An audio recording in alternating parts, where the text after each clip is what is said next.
Sir இந்த முறை திமுகவில் வந்து நிறைய சேஞ்சஸ் நடந்திருக்கு. சீட்டு கொடுத்தாங்க. அதில் பார்த்தீங்கன்னா புதுமுகங்களுக்கு நிறைய வாய்ப்புகள் கொடுத்துருக்காங்க அப்படின்னு சொல்கிறாங்க.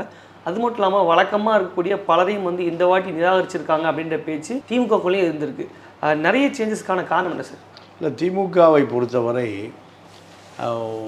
உதயநிதியை அதிகார மையத்துக்கு கொண்டு வர வேண்டும்.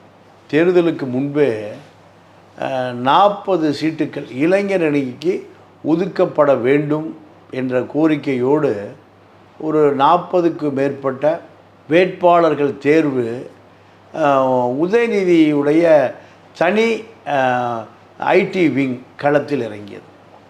இந்த 40 பேரை பட்டியலை எடுத்துக்கொண்டு 40 பேருடைய பின்னணியை அலச ஆரம்பித்தது அந்த இளைஞர் அணியுடைய கட்டுப்பாட்டில் இருக்கிற அந்த ஐடி விங். அப்போது இந்த 40 பேரும் இளைஞர் அணியிலிருந்து கொடுக்கப்பட வேண்டும் என்பது பகிரங்கமாக கோரிக்கை வைக்கப்பட்டது.